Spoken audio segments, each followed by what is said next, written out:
해봅시다. 이에 열두를 세우셨으니.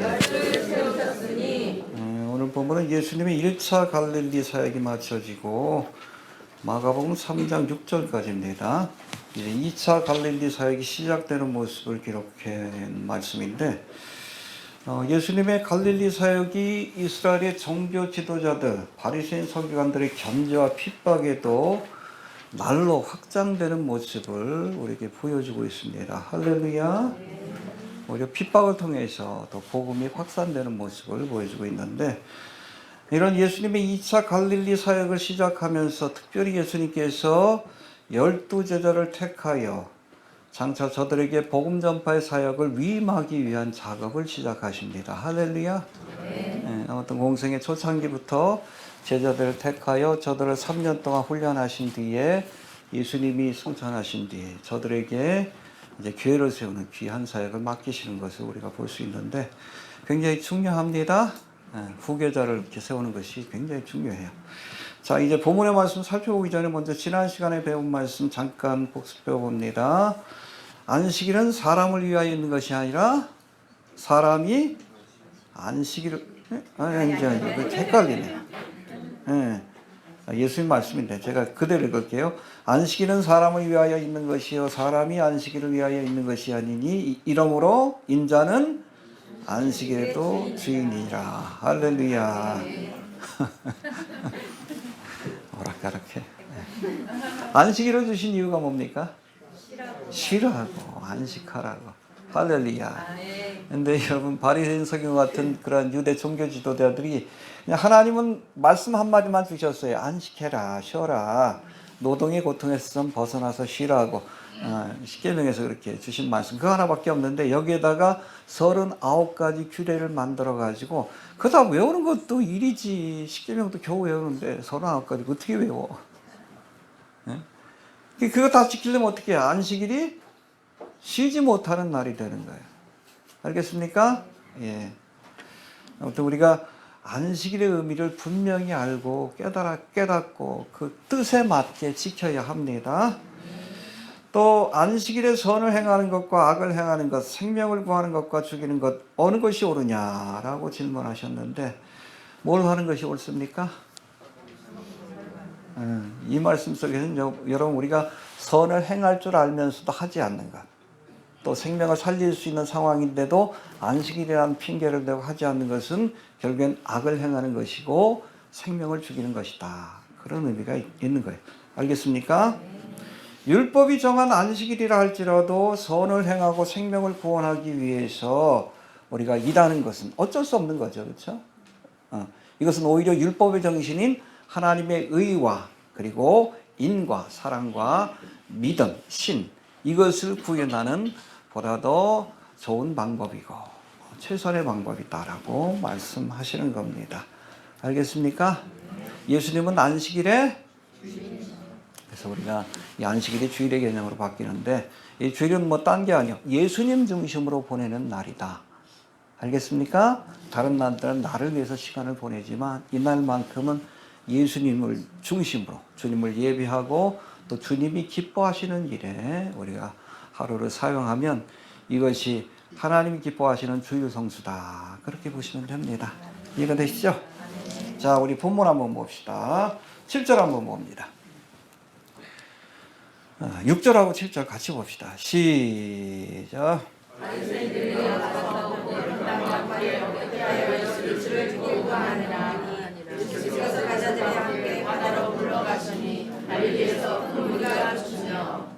예, 중요한 게 해봅시다. 물러가시니. 이제 예수님이 가버나움 회당에서 안식일에 손 마른 사람의 병을 고쳐주자 바리새인과 헤롯 당이 연합하여 예수를 죽일 의논을 했다. 핍박이 시작이 된 겁니다. 이런 분위기 속에서 예수님이 제자들과 함께 바다로 물러가셨다. 이게 중요한 거예요. 해봅시다. 바다로 물러가셨다. 여러분, 우리가 복음을 전하다가 뜻하지 않는 핍박과 환란이 찾아올 때, 이때는 그 자리에 남아서 핍박을 받는 것이 주님의 뜻이 아니라 물러가는 것이 주님의 뜻입니다. 알겠습니까? 순교하는 게 주님의 뜻이 아니에요. 살아서 복음을 전해야지. 순교는 어쩔 수 없는 상황에서 하나님 앞에 그렇죠? 내가 순교하지 않으면 안 되는 상황이 오면 그때 가서 순교하는 거지. 여러분, 우리가 순교하는 것보다 복음 전하는 것이 더 중요한 거예요. 그래서 예수님께서 제자들 이렇게 둘둘 딱 지어가지고 보낼 때도 뭐라고 했어요? 이 동네에서 핍박이 오거든 저 동네로 피해라. 왜요? 내가 핍박을 받고 순교하는 것보다, 순교의 영광을 얻는 것보다 복음을 전해서 한 영혼이라도 더 구원하는 것이 주님의 뜻이에요. 알겠습니까?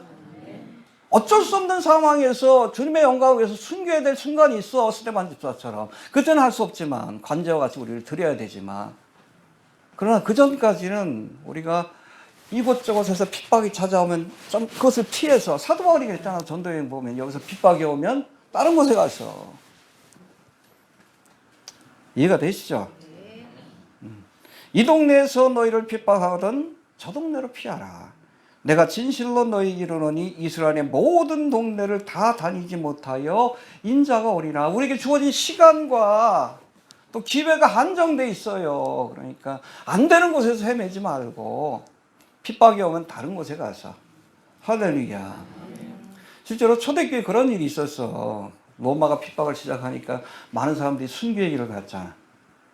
그러니까 그 순교의 길을 가는 모습이 부러워가지고 피할 수 있는데도 가가지고 나 죽여주십시오 그랬던 사람이 있어.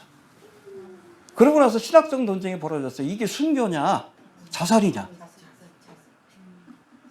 정말 이게 순교냐. 저 사람들 순교자의 반열에 세워줘야 되느냐. 아니잖아. 피할 수 있는데 피하지 않았잖아. 주님 말씀에 불순종한 거지. 그게 무슨 순교의 사살이지. 끝까지 살아남아서 복음을 전하는 것이 주님의 뜻이에요. 어쩔 수 없는 상황이 올 때, 정말 내가 순교의 피를 흘려야 될 상황이라면 그때는 우리가 미련 없이 주님 앞에 순교의 길을 가는 거지. 알겠습니까? 네. 우리가 우선순위는 복음을 전하는 데 둬야 합니다. 예수님도 죽이려고 작정하니까 그 자리에 자꾸 피하신 거. 왜? 복음을 전해야 되니까. 이해가 되시죠? 네. 자, 8절 넘어갑니다. 8절 시작. 유대와 예루살렘과 유대와 요단강 건너편과 또 두로와 시돈 근처에서 다른 무리가 그의 하신 그 일을 보고 나오니라. 예, 가버나움에서 바리새인 서기관과 함께 양식을 문제로 부딪힌 예수님께서 어디로? 바다로 물러가셨습니다. 갈릴리 바다겠죠. 그랬더니 여기 보니까 갈릴리 지역뿐 아니라 이스라엘의 남쪽인 유대와 예루살렘. 그렇죠. 위쪽은 갈릴리 지역, 밑에 쪽은 유대와 예루살렘. 밑에 여러분 지금 예루살렘이 있는 겁니다. 그 다음에 이두메가 어디요? 에돔 지역이에요. 에돔 지역. 에서의 후예인. 그렇죠?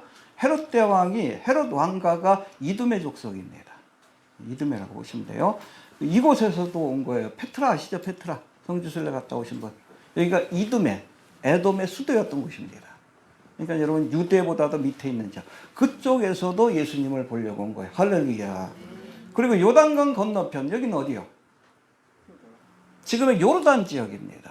동편 지역이고, 또 두로와 시돈, 여기는 어디예요? 지금 한참 전쟁하는 레바논 지역이에요. 레바논 지역. 그래서 예수님께서 핍박을 피해서 갈릴리 바다로 물러가시니까 오히려 더 교회가 부흥하는, 말씀이 흥황되기 전파되는 그런 역사가 나타났다는 거예요. 할렐루야. 여러분, 바리새인 서기관의 방해로 예수님의 사역이 위축이 된 것이 아니라 오히려 더 확산되는 모습을 보여줍니다. 할렐루야. 해봅시다. 핍박을 통해 복음이 더 확산되었다. 그렇잖아요. 우리 초대교회도 그렇잖아요. 예루살렘 교회 여기 핍박이 오니까 거기 있던 성도들이 어디로 다 흩어졌어. 유대와 사마리아와 이방 땅으로 가서 안디옥 교회를 세우고, 이 핍박을 통해서 오히려 더 복음이 전 세계로 확산되는 계기가 된 겁니다. 할렐루야. 그래서 우리가 환난과 핍박 좋아하는 사람 없죠. 그러나 오히려 이 환난과 핍박을 통해서 복음이 확산되는 놀라운 역사가 나타난다는 것을 우리가 알아야 합니다. 지금 이스라엘 전쟁이 벌써 1년이 넘어가는데 개인적으로는 좀 불행하고 힘든 그런 상황이지만 이것을 계기로 해서 여러분 이스라엘 땅에 지금 부흥의 역사가 나타나고 있다고 합니다. 기도 많이 해주시길 바랍니다. 우리가 잘 모르지만 이스라엘 사람들에게는 지금 이 전쟁 있죠? 하마스와의 전쟁으로 시작된, 나중에 이란까지 칠 계획을 좀 세우고 있는데, 이걸 제2의 독립전쟁이라고 얘기를 합니다. 이스라엘에 생존이 걸린 전쟁이다. 이게 여러분 네타냐후와 이스라엘 사람들이 이번 전쟁을 임하는 각오예요. 그냥 안 끝날 겁니다. 이란까지 칠 거예요.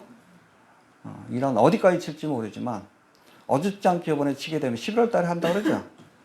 장막절 끝나고 칠 것 같아. 지금 장막절 기간입니다. 장막절 끝나면 칠 것 같은데 어디까지 칠지 모르지만 여러분 지금 트럼프가 거의 뭐 대세를 잡았어요. 다음 대통령이 될 것 같은데 아마 트럼프하고도 짝짝꿍이 돼서 한 번 더 칠 수도 있어요. 이란에서 트럼프 죽이려고 하잖아.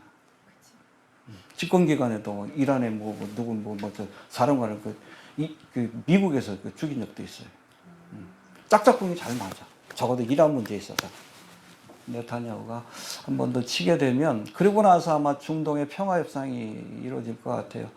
지금 많은 분들이 좀 북한이 우크라이나 파병했다고 걱정하시는데, 걱정할 거 없어요. 여러분, 트럼프가 당선되면 우크라이나 전쟁 끝납니다. 끝낸다고 했어요. 북한하고도 대화를 시작할 거예요. 제가 지난 시간에도 말씀드렸죠. 트럼프가 욕심이 많아. 중동의 평화를 가져오고 아브라함 협정을 통해서. 그렇죠? 이란만 치면 중동의 평화가 오는 거예요. 이 깡패거든. 리전스 체인지라고 해서 정권을 바꾸면 종교 지도자 다 죽여버리면 되지. 헤즈볼라처럼. 끝나는 거예요. 그렇게 되면 중동의 평화가 오고 그 다음엔 어디에 욕심을 낼까? 한반도의 평화를 가져오는. 그럼 어떻게 돼? 노벨상이. 많은 사람들이 뭐 전쟁당 아니요. 우리가 트럼프에 대해서 알아야 돼요. 트럼프가 굉장히 러시아하고도 가까워요. 푸틴하고도 가깝습니다. 전쟁을 끝내게 되면 어찌됐든 전제 조건은 그럴 거예요. 이란을 치기 전에 러시아가 뒤에서 이렇게 후원해 주면은 이란을 칠 수가 없잖아요. 좀 곤란하잖아. 그러니까 트럼프하고 푸틴하고 얘기하고 그 다음에 이란을 칠 가능성도 커요. 이스라엘과 합쳐서. 그때 아브라함 협정으로 중동에 평화가 오고 한반도에도 평화가 오고 그야말로 전 세계적으로 평안하다, 안전하다 할 때가 올 가능성이 있습니다. 그럴 때 갑자기 슈가이 사건이 일어나고 미국이 혼란에 빠지게 되면 미국은 내전으로 빠질 거예요. 지난번에 해리스가 토론했었죠. 폭스하고. 그때 폭스 기자가 계속 묻습니다. 지금 미국의 불법 체류자가 몇 명입니까? 근데 대답을 안 해. 바이든 행정부 때 이 트럼프가 만들었던 이 장벽을 헐고 불법 이민자들을 받아들였는데 그 사람들한테 막 돈 주고 뭐 이렇게 연금 주고 이렇게 하는데 그 사람들로 인해서 뭐 강간 사건, 살인 사건, 도적 사건 이게 사회적인 문제가 되는 거예요. 그러니까 흑인들하고 우리나라 사람들도 유색인종들도 지금 트럼프 지지해. 다 이유가 있는 거예요. 계속 물어봐. 근데 딴 소리만 해. 트럼프 때문에 그렇다고. 윤석열하고 비슷해. 네? 엉뚱한 얘기만 해. 계속 트럼프 탓이라고. 2천만 명이에요. 2천만 명이 들어왔어. 불법 체류자. 근데 생각을 해보세요. 이런 상황에서 만약에 트럼프 행정부에서 많은 사람이 휴거되고, 그래서 트럼프가 휴거되고, 기독교인들이 사라지면 어떻게 될까? 내란에 빠지는 거예요. 내전에 빠져. 불법 체류자만 2천만 명인데. 끝까지 답변을 못했어요, 해리스가. 끝까지. 바이든 행정부 때 2천만 명이 들어온 거예요. 장벽을 하고. 그러니까 여러분, 지난번 그 대선 때 흑인 지지율이 그때 거의 10%도 안 나왔어요. 근데 지금은 뭐 한 30%까지 나온대. 다 이유가 있는 거예요. 그 사람들도 이 불법 이민자들 때문에 여러 가지 어려움을 겪는 거예요. 혜택도 줄어들고. 그럴 수밖에 없는 거지. 아무튼 우리 트럼프가 대통령이 되면 전 세계가 좀 그런 일들을 겪게 될 겁니다. 알겠습니까? 북한 문제 걱정할 거 없어. 전쟁 안 나. 네. 트럼프가 아마 김정은하고 손잡으면서 같이 갑시다 그럴 수도 있어요. 네. 저는 그렇게 봐요. 사실은 그때 우리나라 대통령이 똑똑해야 돼. 워낙 장사꾼이라서 우리나라한테도 자꾸 뭐 국방비 같은 거 이게 또 하라 그러잖아. 그거 똑똑하지 않으면 다 당해요. 윤석열이 있으면 다 당해. 기도 많이 해주시길 바랍니다. 국제적으로 이런 정세가 좀 바뀌고 있다는 거 우리가 알아야 돼요. 알겠습니까? 북한 파병하는 거 뭐 대단하게 여기는 사람들이 있는데 아니요. 얘네들도 먹고 살려니까 그럴 수밖에 없는 거예요. 근데 우크라이나 전쟁이 끝낸다라고 공약했어요. 끝날 겁니다. 제가 보기에는. 그렇게 되면 러시아를 달래서 이란을 치고 그 다음에 북한하고는 손잡고 이 한반도를 평화체제로 바꾸게 될 가능성이 높습니다. 뭐 여담이고. 하여튼 이 전쟁을 계기로 해서 이스라엘 땅에 복음이 전파되고 있습니다. 해봅시다. 환란을 계기로 복음이 전해지고 있다. 이스라엘뿐 아니라 우크라이나도 그렇대요. 우크라이나도. 마음이 가난해져 있지. 거기 남자들이 거의 없대. 여자들이 트럭 운전하고 그래요. 남자들이 없어가지고. 다 군대 가서 죽어가지고. 얼마나 심령이 가난해. 이게 막심 선교사가 우크라이나어로 좀 우리 책도 좀 번역했으면 좋겠다 그러잖아. 제가 하라 그랬어요. 기도 많이 해주시길 바랍니다. 어찌됐든. 이 환란을 통해서 복음이 전파된다. 해봅시다. 환란과 고난을 통해 복음이 전파된다. 그래서 예수님의 사역에 환란이 찾아왔지만 오히려 그것이 복음이 확산되는 계기가 되었다. 우리 9절 10절 넘어갑시다. 시작. 예수께서 우리의 역사하는 것을 그렇게 하여 작은 배를 내려놓고 저들에게 명하셨으니 이는 많은 사람이 보셨으므로 너희 고생하는 자들이 예수를 찾아서 그날을 예, 예수의 소문을 듣고 병고침을 받기 위해 온 사람들이 각 지역에서 왔죠. 요르단에서도 오고 레바논에서도 오고 에돔 지역에서도 오고 에워싸 미는 것을 면기 위해 여기 보니까 피끈이 한다라는 말씀이 나오죠. 피끈이 에워싸서 민다는 뜻입니다. 이것을 보시고 에워싸 미는 것을 면기 위해서 제자들에게 명하여 작은 배를 바다에 띄워 사람들과 거리를 두게 했습니다. 이 모습이에요. 이 모습입니다. 여기 사람들이 몰려있지. 거리를 두게 했어요. 왜 그랬을까?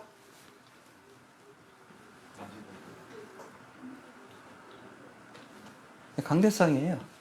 설교하려고. 이해가 되십니까? 네, 거리를 둬야지. 여기서 사이 거리를 뒀잖아, 어느 정도. 그래야 말씀을 전할 수 있는 거예요. 모인 사람들은 왜 모였어? 병고침 받으려고. 기적을 보기 위해서. 근데 예수님의 목적은 뭐예요? 말씀을 전하는 거예요. 여러분, 육신의 질병을 고침받는 것은 일시적으로 문제를 해결할 수 있지만 근원적인 문제를 해결할 수 없어요. 모든 인생의 근원적인 문제는 죄로부터 왔는데 우리가 복음을 듣고 회개해야 근원적인 문제가 해결이 될 수 있는 거예요. 그래서 사람들은 병 고침 받고 귀신을 쫓아내고 또 기적을 보기 위해서 왔지만 예수님은 그것보다도 더 중요한 게 뭐예요? 하나님의 말씀을 전하는 거예요. 육신의 질병을 치러 왔지만 예수님은 영혼의 질병이 치료되지 않으면 근본적인 문제가 해결되지 않는다는 걸 알았어. 여러분, 영혼의 질병을 치료하려면 어떻게 해야 돼? 복음을 듣고 회개해야지. 약을 먹어야 돼. 구약하고 신약을 먹어야 돼. 이해가 됩니까? 예수님의 주된 사역은 바로 복음을 전하는 겁니다. 왜? 병 고침 받아도 언젠가는 병들고 죽어. 응? 나사로를 살려놔도 소생시켜도 언젠가는 죽어. 근원적인 문제가 해결되는 게 아니에요. 말씀을 듣고 복음을 듣고 죄를 회개하고 구원받으면 영생을 얻는 거예요. 이게 근원적인 문제를 해결한다는 걸 아시기 때문에 예수님이 어찌되었든 말씀을 전하기 위해서 이 방법밖에 없는 거예요. 그러니까 탁 띄워서 모인 무리들에게 하나님의 말씀을 전하는 것이에요. 여러분, 교회 사역의 가장 최우선순위는 말씀을 전하는 것이 되어야 합니다. 말씀이 전파돼야 여러분 영혼이 구원받는 역사가 나타나고 그래야 인생들의 근원적인 문제가 해결이 돼요. 알겠습니까? 여러분, 왜 교회 나오셨어요? 병 고침 받으려고? 부자 되려고? 아니에요. 영생을 얻기 위해서 온 겁니다. 제가 늘 얘기하잖아요. 잘 먹고 잘 사는 법은 세상에서 가르쳐. 여기까지 와가지고 할 필요 없어. 삼박자 축복이니 그런 얘기 들을 필요 없어. 잘 죽는 법을 배워야지. 예수를 믿고 죽어야 여러분 죽어도 다시 사는 영생의 은혜를 얻는 거예요. 인생 그렇게 긴 거 아니요. 제가 뭐 벌써 환갑이 넘다 보니까 너무 짧아. 며칠 전에 우리 사모하고도 벌써 30주년인데 와 벌써 그렇게 됐나 그래. 신속히 가니? 금방이에요. 우리 젊은 분들 좀 생각하십시오. 금방이야 금방. 제가 블로그 사역 시작할 때 40대예요. 지금 벌써 60대 아니에요. 금방이지. 언젠간 우리가 죽음을 맞이해요. 이거 언젠간 좀 해결해야 돼. 한 번 죽는 것은 이건 하나님의 말씀을 들을 때, 복음을 들을 때 이 문제를 해결할 수 있는 거예요. 그래서 예수님이 복음 전파 사역에 최우선순위를 두신 겁니다. 할렐루야. 나머지 건 부차적이요. 병 고쳐주고 귀신 쫓는 건 예수님 앞에 오게 하기 위한 거지. 이해가 되시죠? 강대상입니다. 강대상. 그렇게 보시면 돼. 자, 11절, 12절 한번 봅시다. 11절, 12절. 시작.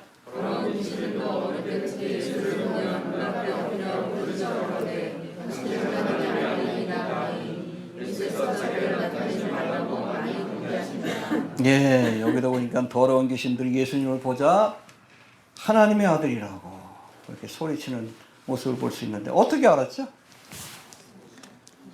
전에 본 분이요. 어디서? 타락하기 전에 천상에서 본 겁니다. 저 양반이 왜 여기 와 있어? 그런 거예요. 깜짝 놀란 겁니다. 자, 여기 보니까 이 귀신들이 해봅시다. 엎드려. 부르짖어 가로되. 엎드려가 헬라어로 프로스핀노라고 되어 있는데 트폴어폰이라고 해서 꼬꾸라졌다는 거예요. 보자마자 너무 놀래가지고 꼬꾸라진 거예요. 또 부르짖어는 헬라어로 크라조인데 영어로는 스크림. 꽉 소리. 꼬꾸라져 소리 지는 거예요. 꽉 하고. 왜 꼬꾸라져 소리 지르셨을까요? 두 가지 이유가 있어요. 저 양반이 왜 여기 와 있나? 성자 하나님 걸 알아보고 놀랬지. 또 두 번째, 예수님이 자신들을 심판하러 오신 줄 알고 놀래가지고. 여러분, 예수님이 가다라 지방에서 군대 귀신을 쫓아내셨죠? 그때 군대 귀신이 예수님한테 뭐라고 합니까? 하나님의 아들이여 우리와 당신과 무슨 상관이 있나이까? 때가 이르기 전에 우리를 괴롭게 하려고 여기 오셨나이까? 얘네들도 알아. 이 귀신들도 언젠가 자신들이 심판을 받고 지옥불에 던져질 걸 알아. 근데 왜 벌써 오셨어요? 그게 왜? 때가 이르기 전에. 해봅시다. 심판하러 오신 줄 알고 소리를 지른 것이다. 예. 근데 여러분, 예수님이 초림하셨을 때는 이 사탄 마귀를 심판하기 위해 오신 것은 아닙니다. 언제 심판하셔요? 재림하셨어요. 알겠습니까? 초림의 때는 뭐 보이는 놈들은 쫓아냈지만 궁극적으로 이들을 온전히 심판하는 그 심판의 사건은 언제? 그렇잖아요. 7년 대환란 끝나고 천년왕국 시작되기 전에 여러분 거짓 선지자와 적그리스도는 유황불에 던지고 그 다음에 누구? 뱀, 사탄, 용 어디다 던집니까? 무적에 쫄개들도 같이 들어가는 거예요. 그걸 여러분 사탄 마귀도 알고 있는 거예요. 그러니까 벌써 그때가 됐습니까? 이렇게 묻는 거예요. 놀래가지고. 그러다가 여러분 천년 뒤에 잠시 풀어놓아서 미혹하게 하시죠? 사탄 마귀와 함께 쫄개들도 그렇게 하는 거예요. 미혹하게 하신 뒤에 최후의 심판을 통해서 이들 어디? 지옥불에, 유황불에 던진다라고 말씀합니다. 알겠습니까? 이처럼 먼 훗날에 될 일도 알고 있었는데 갑자기 저들 앞에 누가 나타나? 성자 하나님이 나타나니까 너무 놀래가지고 벌써부터 그렇게 됐나. 꼬꼬라져가지고 소리를 지르는 거예요. 여러분 잘 들으세요. 아직은 하나님이 사탄 마귀가 이 땅에서 역사하도록 허락하신 때입니다. 초림과 재림의 사이는. 알겠습니까? 궁극적인 심판은 예수님이 재림할 때 이루어진 일이에요. 그러면 지금은 뭐예요? 사탄 마귀가 활동하도록 하나님이 허락하신 때라고 보시면 됩니다. 보라 지금은 동시에 사탄 마귀의 역사가 강력한 영적 싸움의 현장이라는 것을 우리가 알아야 합니다. 알겠습니까? 우리가 이 영적 싸움에서 이겨야 믿음을 지켜낼 수 있어요. 이 영적 싸움에서 이겨야 영혼을 구원할 수 있습니다. 뭐 뒤에도 나와. 주인을 결박해야 그 소유를 빼앗을 수 있다. 사탄 마귀를 결박해야 이 사탄 마귀에 붙들린 영혼들 많잖아. 무당한테 붙들리고 귀신한테 붙들리고 어둠의 영이 붙들린 사람도 구원할 수 있는 거예요. 그래서 여러분 믿음 생활은 영적인 싸움이에요. 성령도 역사하시지만 악한 영도 강하게 역사하는 때이기 때문에 그렇습니다. 해봅시다. 영적 싸움에서 이겨야 한다. 우리의 씨름은 혈과 육에 대한 것이 아니요 정사와 권세와 어두움의 세상 주관자들과 하늘에 있는 악의 영들에게 대함이라. 이 영적 싸움에서 승리해야 우리가 믿음을 지키고 복음을 전할 수 있는 겁니다. 저도 신학교 졸업하고 나서 러시아에 1년 사역을 했는데 1년 내내 제가 몸이 안 좋았어요. 화코를 옆에 있는 우리 선교사님이 같이 갖고 가셨는데 매일같이 먹었어요. 매일같이. 너무 힘들었어요. 파워 인카운트도 많이 일어나고. 또 요번에 그 러시아어로 번역하는 과정에서 이스라엘 지금 출판 거의 마무리 단계인데 3년 내내 이 교회가 뒤집어졌잖아. 그렇잖아. 안 건드린 가정 없어요? 제가 알기로는. 저분은 그냥 넘어가겠지 하는 사람까지 건드려놨어. 응? 처음 우리 조상현 선생님 다리 부러지고 우리 사모도 수술하고 응? 교회가 그냥 3년 동안 조용했던 적이 없는 것 같아. 저분은 안 그러겠지 그랬는데 안 그렇더라고. 다 뒤집어놨어. 다 뒤집어놨어. 영적 싸움이 일어나는 거예요. 우리가 복음을 전하고 하나님의 일을 하려면. 이게 러시아 1년 있었을 때 그때 생각이 나더라고. 지난 3년 동안. 아무튼 좀 잘 마무리될 수 있도록 기도하시길 바랍니다. 기도하셔야 개인적으로도 시험에 들지 않게. 아직 안 찾아오신 분들 다음 순서예요. 여기서 불 끄고 나면 저쪽에서 또 불 살아나고 또 끄고 나면 또 살아나고. 어이 환장하겠어. 저 양반은 왜 그러지 그래. 안 그럴 것 같은 사람인데. 아무튼 3년 내내 그랬어. 여러분 사탄 마귀가 자꾸 이렇게 흔들어 놓는 거예요. 성도들을. 그러려니 하십시오. 믿음으로 이겨내야 돼. 저도 그래요. 이게 블로그 사역하고 그러다 보면 하도 건드리는 놈들이 많은데 그때마다 그럽니다. 멍멍아 짖어라. 귀찮은 간다. 해봅시다. 멍멍아 짖어라. 귀찮은 간다. 멍멍이가 짖는다고 멈추면 안 돼. 믿음의 길을. 멍멍이가 뭐라고? 나는 귀찮대. 우리가 영적 싸움에서 승리해야. 이거 언제까지 지속돼요? 예수님 재림하실 때까지 할 수 없어. 이 영적 싸움은. 무조건이 집어넣을 때까지 이거는 계속되는 거예요. 천년왕국 때는 영적 싸움은 없어. 자기와의 싸움이지. 이해가 되시죠? 자기와의 싸움이지 영적 싸움은 없어. 걱정할 건 없어. 자, 본문에 보면 또 예수님께서 귀신을 내어 쫓으실 때 침묵하도록 명령하셨습니다. 하나님의 아들이라 그러니 야 좀 조용히 해. 그렇게 하신 첫 번째 이유는 귀신의 증거가 예수님의 사역에 도움이 되지 않기 때문에 그렇습니다. 알겠습니까? 귀신이 여러분 바른 말했어? 틀린 말했어? 바른 말했지. 그런데 여러분 거짓말쟁이가 바른 말하면 어떻게 돼요? 사람들이 거짓말로 아는 거예요. 중요한 거 아니에요. 메신저가 중요한 거예요. 메시지뿐 아니라. 또 예수님을 막 높여주면 그 예수가 귀신의 대장인가? 뒤에 보면 그런 얘기가 나. 오히려 복음 전파에 방해가 되는 겁니다. 그러니까 침묵하라고 한 거예요. 조용히 해. 도움이 안 되는 거예요. 사도 바울도 뭐 에베소 교회인가 복음 전할 때 자꾸 귀신 들린 여인이 쫓아다니면서 그러니까 나중에 쫓아내잖아. 도움이 안 되는 겁니다. 알겠습니까? 예. 자, 귀신으로 하여금 침묵하게 하신 두 번째 이유는 대적들과의 불필요한 마찰을 빚지 않기 위해서 그랬습니다. 그래서 예수님이 공생의 초창기에는 자신에 대해서 뭐라고 말씀하십니까? 하나님의 아들이 아니라 뭐라고 소개해요? 자기를? 인자라고 소개해요. 아직은 감추실 때.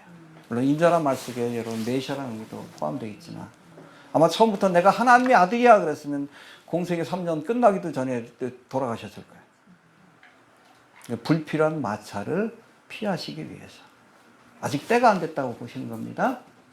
하나님의 아들로 드러내실 때가 아직 안 됐다라고 보시는 거예요. 십자가를 지시기 전에는 그렇게 하셨지만 모든 일은 때가 있습니다. 네, 그러니까 예수님께서 하나님의 아들이 아니라 인자로 자신을 계시하셨고 또 귀신들이 하나님의 아들이라고 선포할 때 조용하라고 말리신 이유가, 못하게 하신 이유가 거기 있다는 것을 우리가 알아야 합니다. 자, 이제는 12제자를 선택하시는 모습을 우리가 보아야 되는데 13절부터 19절까지는 예수님이 12제자를 불러 택하시는 장면인데 이게 왜 중요한 사건인지 또 제자로 부름받는다는 것이 어떤 것인지 우리 의미를 살펴보고 뒤에 가서는 12제자의 삶에 대해서 간략히 한번 살펴봅니다. 원래는 12제자 이거 하려고 해도 몇 달 걸려요, 원래는. 간략하게 살펴봅니다. 13절 한번 봅시다. 시작. 산에 왜 올라가셨죠? 어떻게 하셨어요?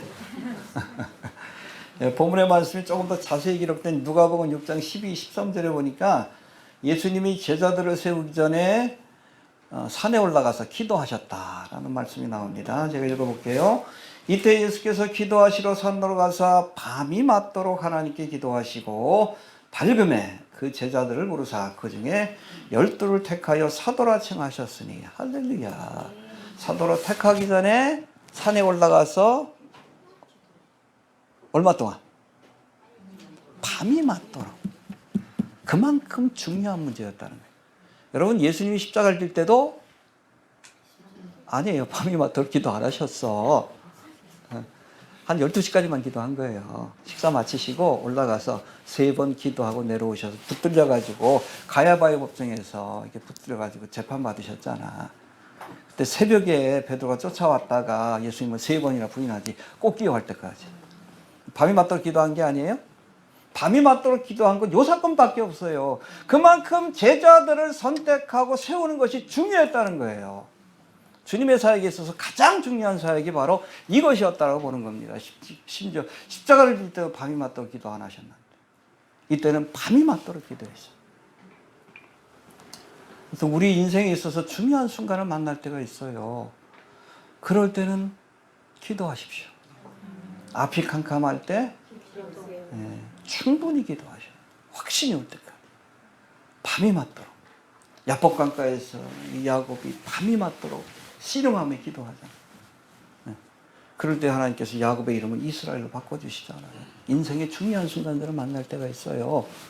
그럴 때는 그냥 혼자 결정하지 마시고 하나님 앞에 밤이 맞도록. 이게 뭐예요? 분열의 하나님을 만날 때까지, 응답이 주어질 때까지 포기하지 않고 기도하시길 바랍니다.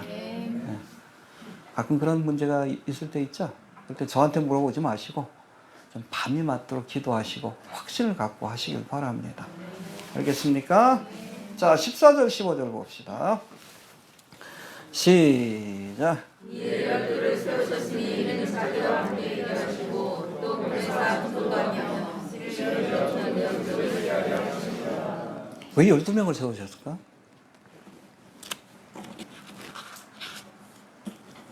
한 번도 생각 안 해보셨어요? 왜 하필 12명이 13명도 아니고 11명도 아니고 뭐 그거는 상관없이 이스라엘의 12지파 그래서 예수님이 이스라엘의 12지파가 연상되는 12제자를 택하신 일로 인해서 교회가 이스라엘을 완전히 대체했다라고 주장하는 사람도 있는데 이건 좀 지나친 해석입니다. 12제자가 12지파를 완전히 대체했다면 여러분 이스라엘 중심으로 펼쳐지는 요한계시록의 말씀이 해석이 안 되는 거예요. 알겠습니까? 이처럼 이스라엘 지파 12지파를 완전히 대체하기 위해 12제자를 택하신 건 아니지만 예수님 당시에 12지파로 상징되는 이스라엘이 하나님의 사명을 외면했어. 무슨 사명? 네? 제사장의 사명. 제사장의 사명이 뭐예요? 죄인을 하나님께 인도하는 거예요. 달리 말하면 선교적 사명이에요. 제사장 나라가 되리라. 너희를 통해서 이방인들을 구원하겠다는 것이 하나님의 뜻이에요. 근데 그거를 안 해. 어떻게 해? 저 이방인들은 구원해야 되겠고. 그걸 대신할, 대체가 아니에요. 일시적으로 대신한 제자들을 선택하신 겁니다. 12지파가 이스라엘을 상징하고 12제자가 교회를 상징하는 겁니다. 이스라엘이 하나님이 맡겨주신 제사장의 사명, 선교적 사명을 감당하지 않으니까 꺾어내시고 그 자리에 12제자로 상징되는 돌감람나무 가지 교회를 접붙여서 선교적 열매를 맺게 하신 겁니다. 알겠죠? 그래서 우리가 꼭 알아야 돼. 우리가 성경을 쭉 창세기부터 계시록까지 보면 하나님께서 인류를 구원하기 위해서 세우신 두 가지 제도가 있어요. 첫 번째가 뭡니까? 이스라엘. 두 번째 교회. 12제자와 12지파와 12사도를 세운 거예요. 알겠습니까? 원래는 12지파를 통해서 이스라엘을 구원하려고 했는데 이들이 거부하니까 꺾어버리시고 12제자로 상징되는 교회를 세워서 세상을 구원하는 사역을 맡기신 겁니다. 그러고 나서 이제 교회가 떠나가게 되는 돌감람나무 가지가 이제 사라지게 되는 그때는 다시 이스라엘이 민족적으로 회개해서 복음을 전합니다. 어디까지? 언제? 그렇죠. 이해가 되시죠? 하나님께서 인류를 구원하시기 위해 세상을 구원하시기 위해서 세우신 두 가지 제도가 있는데 첫 번째가 이스라엘, 두 번째가 교회다. 그래서 여러분 요한계시록 보니까 신천신지 새 예루살렘, 예루살렘의 모습이 이렇게 21장에 보니까 딱 묘사되어 있는데 어떻게 생겼어요? 가로, 세로, 그리고 높이가 일정한 정방형으로 되어 있습니다. 이거예요? 새 예루살렘 모습. 가로, 세로. 큐빅 형태로 되어 있어요. 큐빅 형태로 되어 있는데, 여기 보니까 문이 몇 개? 12개. 이 문에는 이름이 적혀 있는데, 무슨 이름이 적혀 있어요? 12지파의 이름이. 그리고 기초는 12개의 보석으로 되어 있습니다. 여기는 무슨 이름이 적혀 있어요? 12사도의 이름. 알겠습니까? 이게 하나님의 구원의 역사가 여기는 구원받은 사람만 들어가니까 이스라엘과 교회를 통해서 진행된다는 것을 새 예루살렘 성의 모습이 보여주고 있는 거예요. 알겠습니까? 완전히 대체된 건 아닙니다. 이스라엘도 이스라엘의 역할이 있어.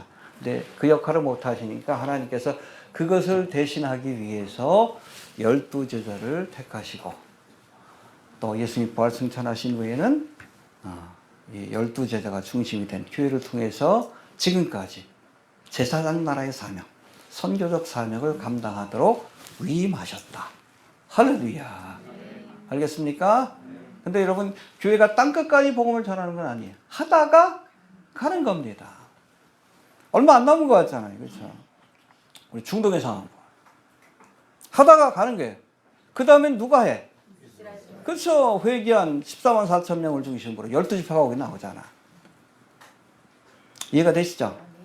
나머지 사역을 완수하고 그때 예수님과 함께 우리가 재림하셔서 재림하여 선명하고 펼쳐지고 그 끝에 새하늘과 새 땅이 펼쳐지면 하늘에서 새 예루살렘 성이 내려오는데 여기 보면 12개의 진주문이 있는데 그 문에는 12지파의 이름이 적혀 있고 그리고 12개의 기초석이 있는데 다 보석이에요. 이 보석에는 12사도의 이름이 적혀 있다. 할렐루야. 올해 역사가 이 두 제도를 통해서 12지파와 12제자를 통해서 그래서 이스라엘과 교회를 통해서 진행되고 있다. 그렇게 보시면 됩니다. 알겠습니까? 대체하려고 택하신 건 아니에요. 대신하기 위해서. 이해가 되시죠? 일시적으로 대신하기 위해서. 왜냐하면 이스라엘 그 사명을 하니까 그런 거예요. 자, 14절, 15절 다시 한번 봅시다. 14절, 15절. 시작.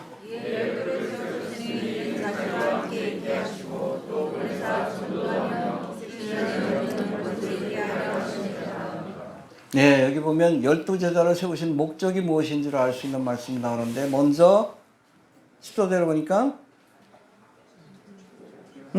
14절. 12를 세우셨으니 이는 그렇죠.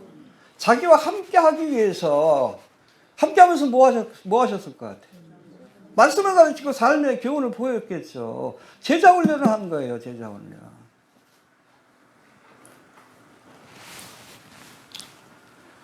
알겠습니까? 예.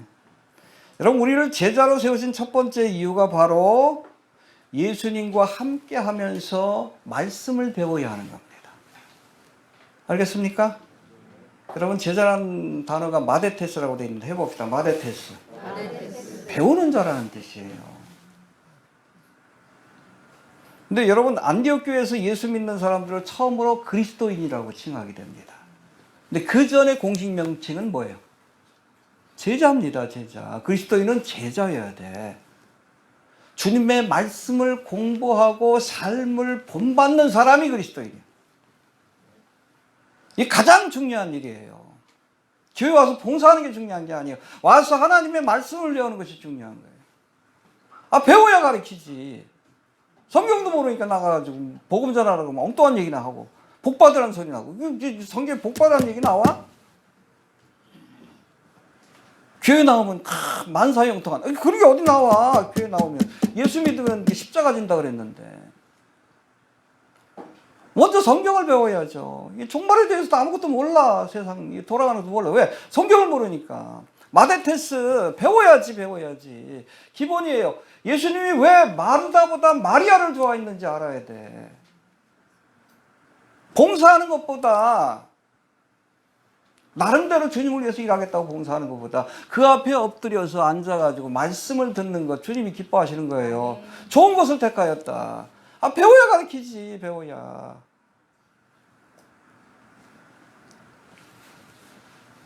알겠습니까? 마데테스가 돼야 돼. 제자가 돼야 돼. 첫 번째, 우리의 가장 중요한 사역은 하나님의 말씀을 배우는 겁니다. 목사의 가장 중요한 사역도 말씀을 가르치라 그랬어요. 내 양을 먹이라, 내 양을 먹이라. 2번 얘기하잖아. 그 다음에 내 양을 돌봐라. 성도들을 돌보는 것이 3분의 1이고 말씀을 가르치는 것이 3분의 2예요. 성경 말씀을 가르쳐야지 목회자가. 프로그램 한다고 여러분 영혼이 변화되는 게 아니에요. 그냥 열린 예배하고 뭐 찬양한다고.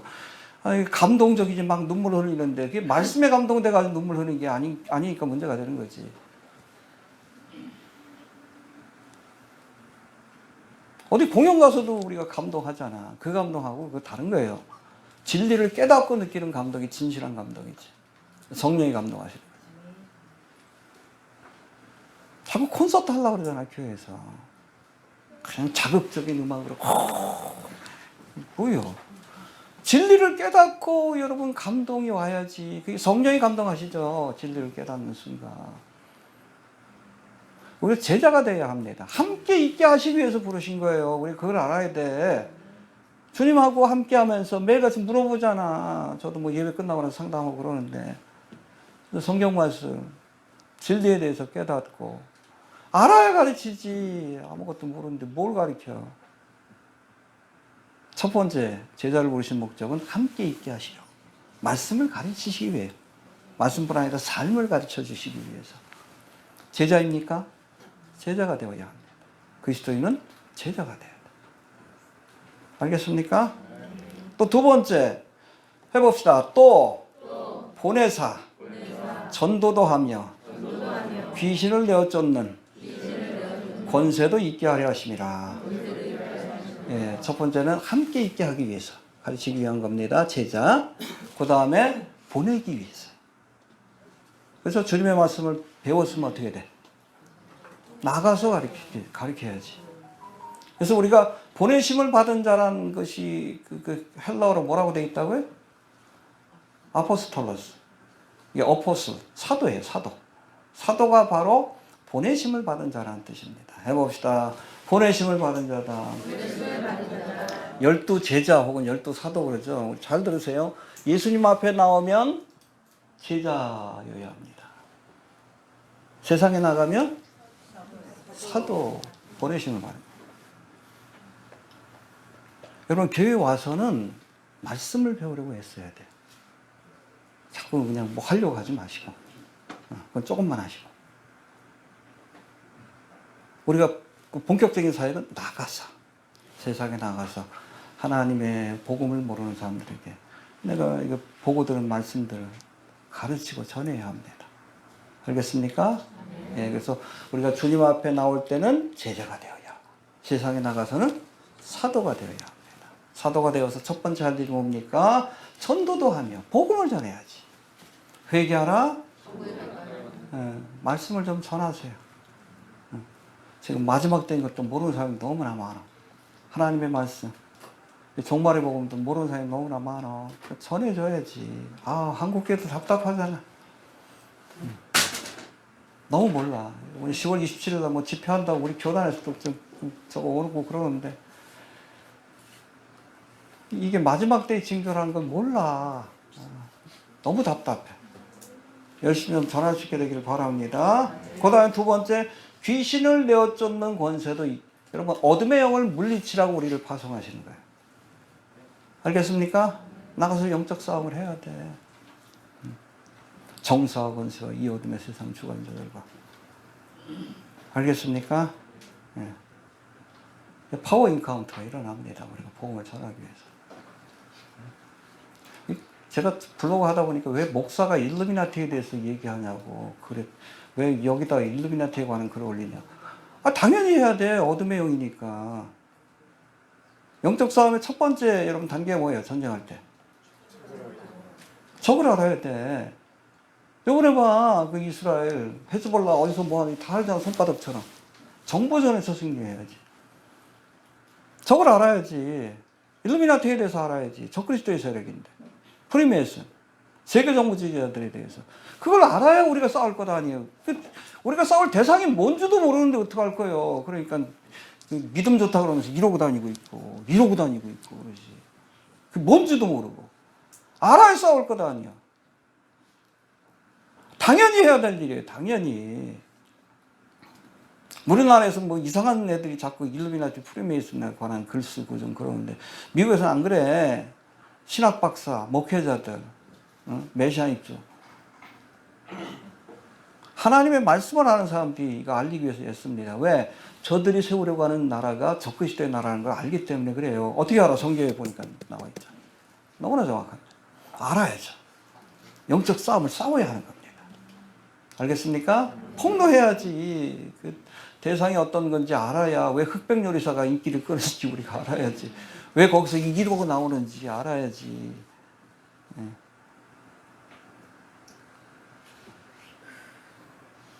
그러니까 우리가 세상에 나가서 해야 될 두 가지 일이 있어요. 복음을 전하고 영적인 싸움을 싸워야 합니다. 귀신을 내어 쫓아요. 어둠의 영. 그래야 복음이 들어갈 수 있어요. 알겠습니까? 주님 앞에 나와서는 마레테스. 주님의 말씀을 철저히 배우는 사람이 되어야 하고, 세상에 나가서는 복음을 전하고 영적인 싸움을 싸워야 합니다. 알겠습니까? 어둠의 세력에 대해서 폭로하고 드러내고, 왜 차별금지법이 위험한지에 대해서도 우리가 알리고, 그거 하라고 우리를 보내신 거예요. 이해가 되시죠? 자, 이제 12제자 잠깐 한번 살펴보도록 합니다. 16절부터 19절까지 봅시다. 시작.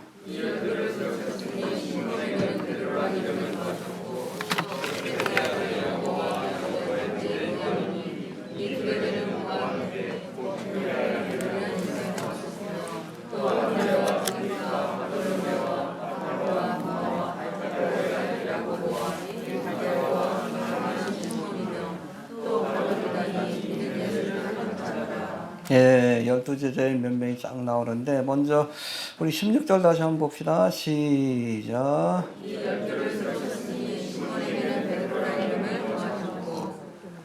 예, 해봅시다. 시몬 베드로. 베드로는 예수님의 12제자 중에 수제자입니다. 본래 이름이 뭐예요? 시몬. 근데 예수님께서 이름을 바꿔주셨죠?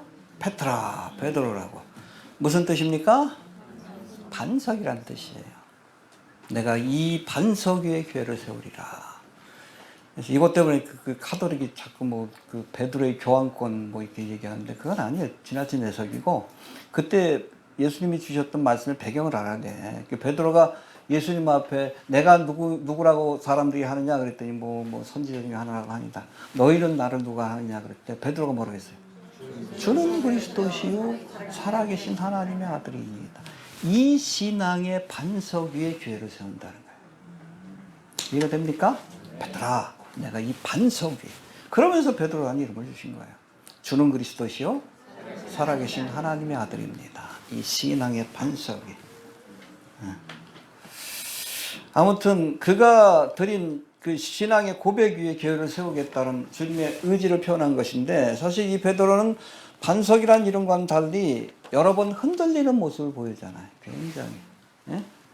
대표적으로 뭐예요? 예수님 십자가를 지실 때 예수님을 모른다고 3번이나 부인합니다. 하지만 이후로 회개하고 교회의 기초를 놓는 아주 중요한 사역을 하게 됩니다. 할렐루야. 여러분, 초대교회 담임 목사가 베드로입니다. 나중에 야고보 사도로 바뀌게 되지만. 그 다음에 고넬료에게, 이방인에게 최초로 복음을 전해서 성령을 받게 한 사람도 베드로입니다. 기초를 놓는 중요한 일을 맡기신 겁니다. 할렐루야. 이런 베드로는 AD 66년경에 로마에서 십자가에 거꾸로 매달려서 그렇게 순교한 것으로 알려지고 있습니다. 여러분, 제자들이 대부분 다 순교했어. 사도 요한은 그 끓는 기름에 놓는데 이 사람이 안 죽어가지고 나중에 밤모sob으로 유배시킨 거고. 다 여러분 아주 끝이 비참해. 우리가 예수님의 제자가 된다는 것이 그렇게 인간적으로 이렇게 행복한 삶이 아니에요. 알겠습니까? 그래야 되니 왜 예수 믿었는데 고난이 있는? 원래 그런 거예요. 원래 그런 거예요. 주님 따라가는데 주님이 가신 길이 어디예요? 그러니까 우리도 십자가지. 이상한 일로 여기지 않길 바랍니다. 알겠습니까? 원래부터 고난이 있는 거예요. 십자가의 길이라서. 그래도 쫓아가는 이유가 뭡니까? 이 길만이 생명의 길이기 때문에 영생으로. 고난은 좀 있어도. 또 두 번째, 안드레 해봅시다. 안드레는 베드로의 형제입니다. 형제이자 예수님이 첫 번째로 부르신 제자입니다. 그래서 베드로와 안드레를 부르시는 장면 우리가 지난번에 살펴봤죠. 안드레 역시 갈릴리 출신의 어부로 요한복음서에 따르면 안드레는 처음에 세례 요한의 제자였지만 예수님을 만난 뒤에 예수님의 제자가 되었다라고 기록하고 있습니다. 그리고 보니까 이 안드레는 누구를 전도했어요?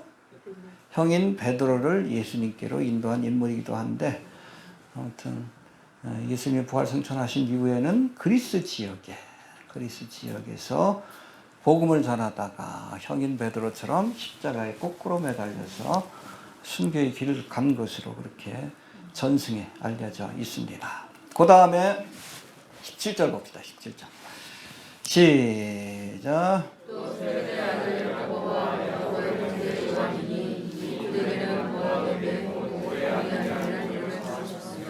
예, 뒤에 야고보 또 나오니까 여기는 세베대의 아들 야고보라고 소개합니다.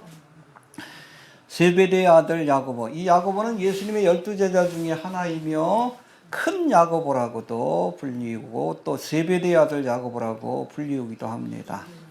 이 야고보는 베드로와 안드레처럼 어부였으며 또 요한의 형제이기도 합니다. 할렐루야. 17절의 말씀을 보면 이 야고보와 요한은 예수님께로부터 무슨 별명을 얻었어요? 무슨 뜻이에요? 아주 성격이 불 같았던 것 같아요. 다혈질이지. 요거는 핫헤드. 아주 이렇게 가슴이 가슴이 뜨거워야 되는데 머리까지 뜨거운 그런 사람. 왜 그렇습니까? 어느 날 예수님께서 사마리아 지역을 지나갔는데 사마리아 사람이 영접지 않아. 그러니까 이 야고보하고 요한이 뭐라고 해요? 예수님, 하나님께 명령해서 여기다 불을 던지면 어떻겠습니까? 그러니까 아서라 말거나 그래서 그때부터 생긴 별명이. 예. 여러분 야고보하고 요한을 뭐 하라고 부르신 거예요? 사도로 부르신 거지. 근데 사마리아 성을 불태워버리기 때문에 테러범이 되겠다. 그러니까 참 성질 죽여라 그런 의미에서 보아너기라는 이름을 주신 겁니다. 성격이 나중에 많이 변했죠. 우리 사도 요한을 보면 그렇죠? 서로 사랑하라 그러시고 할렐루야. 예. 야고보는 사도 중에 첫 번째 순교자가 됩니다. 그래서 어느 날 이 살로메 이 베드로 이 야고보하고 요한의 엄마가 아버지는 세베대예요. 그 부인이 살로메입니다. 이 살로메는 예수님과 무슨 관계예요? 이모님이셔요. 살로메하고 마리아가 자매지간입니다. 그러니까 여러분 사도 요한은 어떻게 돼? 이종사촌이에요. 이종사촌 동생입니다. 그렇게 보시면 돼요. 이 야고보도 마찬가지. 근데 뭐라고 해요? 주의 나라에서 하나는 오른편에 하나는 왼편에 우의정성 좌의정상 그거 시켜달라 그러니까 옆에 저렇게 화가 났지.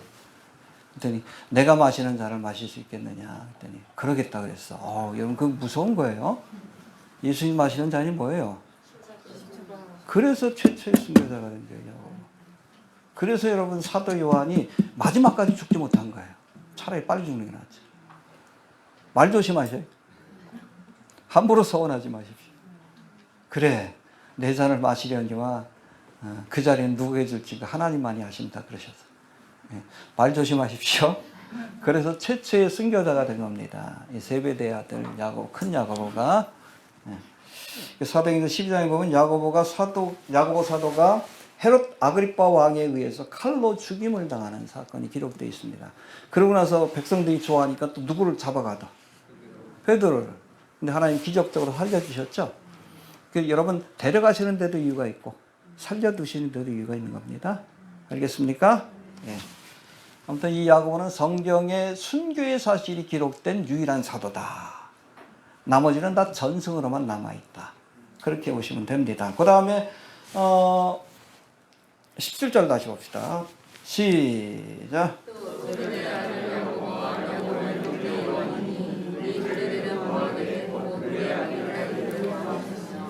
예, 야고보의 동생이 요한이다. 그렇게 보시면 됩니다. 예수님과는 이종사촌간이다. 이렇게 보시면 됩니다.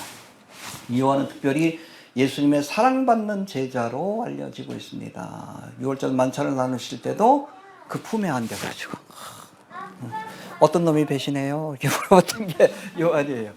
베드로가 자기가 물어보긴 뻘쭘하니까 야 예수님한테 좀 물어봐라. 어떤 놈이 배신해요? 예수님이 품에 안겨가지고 야 내가 이거 찍어가지고 주는 놈이다. 가로님다가 받고서 나간 겁니다. 아무튼 사랑하시는 제자로 묘사되어 있고 이 요한은 오래도록 살아가지고 요한복음을 기록하였고 요한 1, 2, 3서를 기록하였고 반모섬에서는 요한계시록 이거 기록하라고 살려두신 겁니다. 그래서 마지막에는 여러분 순교한 것이 아니라 에베소에서 그렇게 사역하다가 그래서 에베소 교회 가면 그 요한의 무덤이 있어요. 성지순례 가면 무덤이 있습니다. 거기 마리아의 무덤도 있어요. 마리아를 누가 모셨어? 요한이죠. 마리아의 무덤도 있고 그 세리 요한의 무덤도 있습니다. 뭐 천주교에서 뭐 승천했다고 뭐 그러는데 아니요. 거기 무덤이 있어요. 맞나요? 오락가락 하셔가지고 우리 권사님들 맞나요? 같이 가신 분들? 네. 아무튼 예수님이 십자가에서 죽기 전에 이 사도 요한에게 마리아를 맡기죠. 여자여 보소서 아들이니이다. 요한을 보시고 네 어미라. 그때부터 이 마리아를 사도 요한이 자기 집에 모셨다. 그런 말씀이 나옵니다. 알겠습니까? 또 이종사촌 동생이다. 그러니까 맡긴 겁니다. 이모를 맡긴 거다. 보시면 돼요. 자, 그 다음에 빌립이 있습니다. 18절 한번 봅시다. 18절 시작.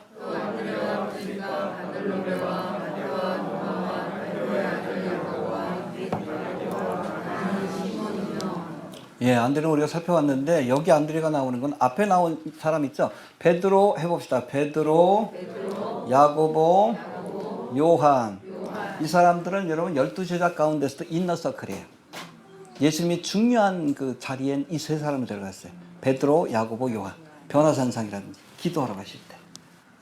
그러니까 중요한 사람 먼저 세 사람 소개한 것이고 안드레가 나머지 제자들로 이렇게 소개가 된다. 이렇게 보시면 되고 앞에 살펴봤고 두 번째 그 빌립인데 빌립은 갈릴리 벳세다 출신의 제자입니다. 요한복음에서는 빌립이 나다나엘 혹은 바돌로메 이 사람을 예수님께 인도하였다고 기록하고 있는데 빌립은 종종 예수님의 말씀을 이해하는데 어려움을 겪었는데 요한복음 14장 8절에 보면 이 빌립이 예수님께 아버지를 보여달라라고 요청하는 장면이 있어요. 그때 예수님 뭐라고 했어요? 나를 본 자는 아버지를 봤다. 삼위일체 하나님이라는 걸 알려주셨죠. 바로 그때 질문했던 사람이 빌립이에요. 그 외에는 안 나온 데 없어요. 이런 빌립은 예수님의 부활 이후 소아시아 지역에서 이렇게 복음을 전하다가 순교한 것으로 그렇게 알려지고 있습니다. 그 다음에 여섯 번째 해봅시다. 바돌로메. 이 바돌로메라는 것은 돌로메의 아들이라는 뜻입니다. 바예수라는 이름도 나오죠. 예수의 아들이다. 알겠습니까? 네. 아무튼 바돌로메는 돌메의 아들이라는 뜻인데 본명은 나다나엘이에요. 나다나엘. 네. 다른 사람 아니에요? 바돌로메 나다나엘. 돌메오의 아들 나다나엘. 그렇게 보시면 됩니다. 요한복음 1장에 보니까 이 나다나엘이 빌립의 소개로 예수님을 처음 만나는 장면이 나오는데 이 빌립으로부터 예수님을 소개받을 때 나사렛 출신이라는 얘기를 들은 거예요. 그때 뭐라고 했어요? 나사렛에서 무슨 선한 것이 나겠느냐. 하지만 예수님을 만난 이후에는 예수님을 하나님의 아들로 또 왕으로 고백을 해요. 메시아로 고백하는 장면이 나옵니다. 예수님 처음 나단을 보고 나서 이는 참 이스라엘 사람이다. 그 안에 간사한 것이 없었다. 그러니까 나를 어떻게 아십니까? 네가 무화과 나무 밑에 있을 때 내가 보았다. 무화과 나무가 뭐 하는데? 기도할 때 본 거예요. 전지전능하신 걸 알려주신 거지. 그러니까 그 자리에서 고백합니다. 당신은 하나님의 아들이시오. 제자들 가운데 처음으로 하나님의 아들로 고백한 겁니다. 베드로가 하기도 전에. 당신은 이스라엘의 임금이로소이다. 메시아라는 얘기예요. 제자들 가운데 예수님이 하나님의 아들이요 메시아라는 것을 제일 먼저 한 사람이 나다나엘이에요.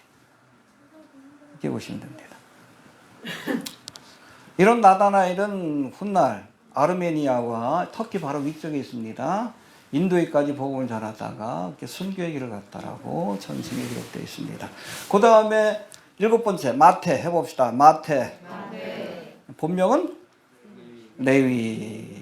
이 세리 출신의 제자인데 예수님 앞에 부름받은 뒤에는 마태라는 이름으로 계명을 했다. 뜻이 뭐예요? 하나님의 선물이다 라는 뜻입니다. 할렐루야. 예수님이 바꿔주신 건 아니에요. 자기가 바꾼 것 같아요. 레위라는 이름, 세리라는 이름이 세리였을 때 이름이 좀 부끄러웠던지 어쨌든 바꿨다라고 이렇게 보시면 됩니다. 마태복음의 저자가 바로 이 마태다. 전승에 따르면 이 마태는 에티오피아에서 북아프리카에서 복음을 전하다가 순교했다라고 알려지고 있습니다. 그 다음에 도마가 있습니다. 이 도마에게는 무슨 별명이 있어요?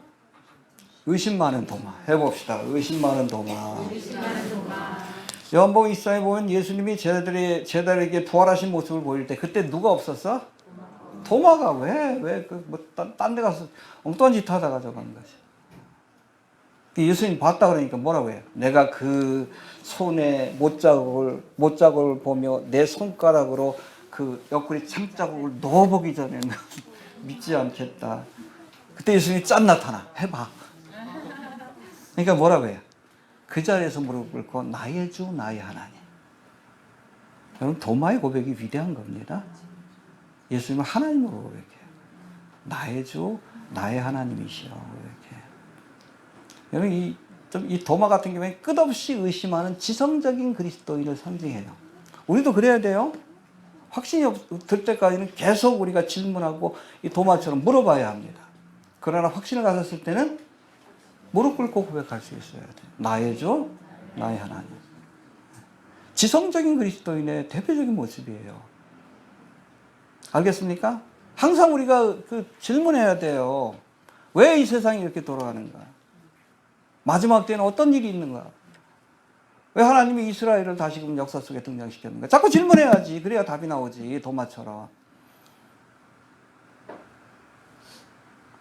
알겠습니까? 그래야 여러분 나의 하나님이라고 고백할 수 있지. 자꾸 우리가 도마 같은 지성적인 그리스도인이 돼야 돼. 특별히 마지막 때는 자꾸 질문해야 돼. 질문해야 돼. 저도 몰라가지고 계속 질문하다가 결국에는 뭐 구글 찾아보고 이렇게 자료 찾아보다 알게 되고, 그래서 내가 보고 들은 건, 내가 아는 거 나만 알면 안 되겠다 그래가지고 빚진 자의 마음으로 블로그를 시작한 거예요. 그게 중요해. 도마 같은 믿음의 태도가 필요합니다. 알겠습니까? 이런 도마는 인도에서 복음을 전하다가 순교했다라고 알려지고 있습니다. 그 다음에 야고보가 있습니다. 해봅시다. 야고보. 알페오의 아들 야고보라고 되어 있는데, 알페오의 아들 야고보는 요한의 형제 야고보와 구분하기 위해서 작은 야고보라고 부릅니다. 키가 작았는지 사역이 좀 큰 야고보보다는 좀 작았는지 모르겠어요. 작은 야고보라고 불리기도 하는데, 이후로 성경에는 별다른 기록이 나타나지 않습니다. 그냥 이름만 나와요. 근데 전승에 의하면 유대 지역에서 복음을 전하다가 바리새인들이 화가 나니까 성전 꼭대기로 데려갔어요. 밀쳐가 죽였습니다. 그게 순교를 했어요. 유대 지역에서. 자, 그 다음에 다데오. 여기도 유다라는 이름을 갖고 있었는데 해봅시다. 다데오라는 이름으로 알려진 유다. 이 유다는 야고보의 아들 유다라고도 불리며 가롯 유다하고는 좀 다른 사람입니다. 가롯 유다는 가룟 지방의 유다다. 여기 유대 지역이에요. 유대 지역. 대부분 다른 제자들은 다 갈릴리 지역인데 가롯 지역의 유다다. 이렇게 보시면 됩니다. 근데 여기서는 다데오, 야고보의 아들 유다로 불리며 이 가롯 유다는 다른 인물이다라고 보시면 됩니다. 요한복음 14장 20절에 보니까 이 다데오가 예수님께 질문하는 장면이 나오는데, 주여 어찌하여 자기를 우리에게는 나타내시고, 왜 우리에게는, 그래서 개인적으로 있을 때는 하나님의 나라에 대해 설명하시잖아. 나타내시고 세상에게는 아니하려 하시나이까. 그러니까 예수님을 세상에 알리고 싶은 그런 욕심이 있었던 거예요. 이처럼 세상에 예수님을 전하고 싶었던 이 다데오는 지금의 이란 지역인 이 페르시아까지 가서 복음을 전하다가 순교한 것으로 알려지고 있습니다. 할렐루야. 그 다음에 가나안인 시몬이라는 이름이 나오죠. 18절 다시 한번 봅시다. 시작.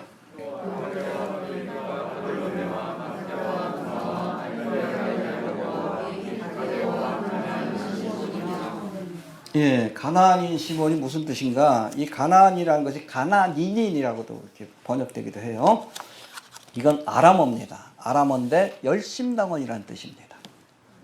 가나안이라는 것은 열심당원에 대한 다른 의미다. 아람어식 표현이다. 라고 보시면 됩니다. 예수님 당시에 유대인들이 썼던 언어가 뭐예요? 아람어입니다.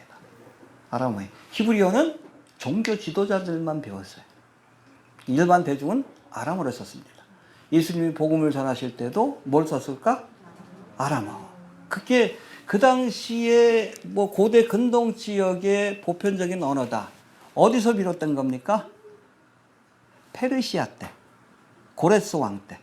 그때 전 세계 이 지역을 다 총괄하죠. 그랬을 때에 페르시아 때 사용됐던 공용어가 아람어다. 알겠습니까? 그 다음에 로마가 정복하고 나서는 헬라어가 공용어가 되지만 그건 뭐 역사적으로 얼마 안 되고, 예수님 당시에 일반 대중들은 다 아람어를 썼다. 그래서 예수님이 달리다굼 하실 때 그것도 아람어라고 이렇게 이해하시면 됩니다. 아무튼 가나안인 시몬이라는 것은 열심당원 시몬이다. 열심당원은 뭡니까? 무력을 통해서 이스라엘을 독립하려고 했다. 로마로부터 그런 그 독립투사다라고 이해하시면 됩니다. 가룟 유다가 예수님의 공생애가 끝나는 순간까지 예수님을 통해 이스라엘의 독립을 가져오겠다는 생각을 버리지 못한 것에 반해 시몬은 열심당원으로 시작했지만, 독립운동가로 시작했지만 예수님의 제자가 된 뒤에는 자신의 생각을 버리고, 그렇죠? 무력으로 이스라엘의 독립을 가져오는 자신의 생각을 버리고 예수님의 뜻에 순종하는 제자의 길을 가게 된 겁니다. 할렐루야. 여러분, 주님을 따르면서 생각이 안 바뀌는 사람이 있어요. 언젠가는 배신합니다. 우리 생각이 바뀌어야 돼요. 가치관이 바뀌어야 돼요. 그래야 끝까지 제자의 길을 가요. 시몬처럼. 예수를 따라다니면서도 생각이 안 바뀌는 사람, 고집대로 사는 사람, 결국에 예수를 팔아먹는 거예요. 누구처럼? 가룟 유다처럼. 바뀌어야 합니다. 예수의 사람으로 바뀌어야 돼. 안 그러면 언젠가는 예수를 떠나. 생각이 안 바뀌면. 우리 교회 오셔서도 생각이 안 바뀌면 언젠가는 떠나십니다. 그래서 배경들이 다르잖아요, 여러분들 신앙생활 했다. 이 초신자 같은 경우는 문제가 없어요. 뭐 처음부터 제 설교를 들었으니까. 근데 그런 생각이 안 바뀌시면 결국엔 떠나시더라고. 바뀌는 분들은 계속 계시는데. 그래서 여러분, 야간 목자의 음성을 듣는다 그랬어요. 목회자의 설교가 들어오지 않는 순간부터 좀 교회 안에서 문제가 생기기 시작을 해요. 그렇게 되는 거예요. 생각이 바뀌어야 합니다. 예수님의 생각으로 바뀌어야 돼요. 자, 가룟 유다, 우리 19절 이거 보고 마치도록 합시다. 19절. 시작. 또 가룟 유다는 이는 예수를 판자로다. 19절에서는 가룟 유다를 예수를 판 자. 과거의 사건으로 해석을 합니다. 이미 지난 일이니까. 근데 흥미로운 것은 요한복음 6장 71절에도 이 가룟 유다를 소개하는데 예수를 팔자라고 소개합니다. 미래의 사건으로 소개해. 이게 뭐예요? 선택받을 때부터 예수를 팔자로 선택하신 거예요. 무섭죠? 예수님이 12제자를 택할 때 이 가룟 유다는 예수를 팔자로 선택한 겁니다. 아셨겠죠? 그러나 여러 번 기회를 주셨잖아, 가룟 유다에게. 그럼에도 불구하고 끝까지 예수님의 뜻에 순복하기를 거부하자. 가라. 그때부터 사탄이 들어갔다라고 성경은 말씀합니다. 여러분, 우리가 선택받을 때 이 가룟 유다는 악한 도구로 선택받은 거예요. 끝이 비참합니다. 여러분, 선한 도구로 선택받아야 돼요. 하나님 앞에 조심하십시오. 내가 가룟 유다일 수도 있습니다. 교회에 불만을 일으키고 가는 사람도 있어요. 가룟 유다 역할을 하고 가는 사람도 있어요. 끝이 안 좋아요. 하나님 기뻐하지 않습니다. 혹시 가야 할 일이 있으면 조용히 가십시오. 악한 일에 쓰임받으면 결과가 안 좋아. 처음부터 이 가룟 유다는 예수를 팔자입니다. 좀 잔인하지 않냐? 아니에요. 아셨겠지? 기회를 주셨습니다.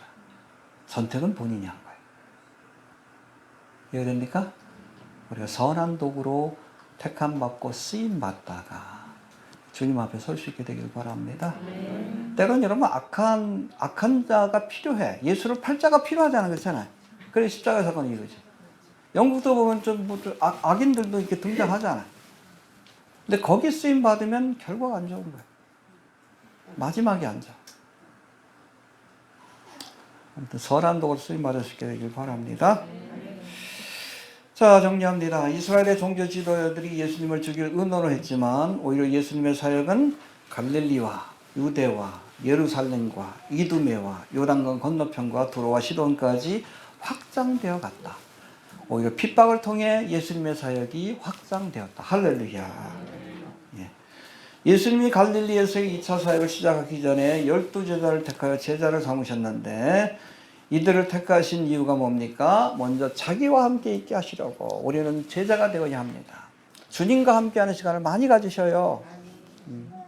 저도 뭐 등산을 좋아하는데 가끔 가는데 그래야 주님하고 또 같이 있는 시간. 오롯이 가끔 보면 우리 아들이 같이 간다 그러면 나 혼자 갈게 그래. 나한테 너무나 소중한 시간이라서 그래. 이런 시간을 많이 가져야 돼. 가서 저는 뭐 성경 듣고 설교 듣고 그러거든요. 그래야 내가 알아야 가르칠 거 아니에요. 전할 것 아니에요. 주님과 함께 있는 시간을 많이 가지시길 바랍니다. 그러고 나서 배운 말씀을 가지고 이제는 보내심을 받아서 세상으로 보내심을 받아서 배운 말씀을 전하는 전도자. 그리고 어둠의 영을 쫓아내는. 그래야 여러분 붙들린 사람들은 영혼들을 구원할 수 있으니까 그런 사역을 감당할 수 있는 겁니다. 알겠습니까? 예.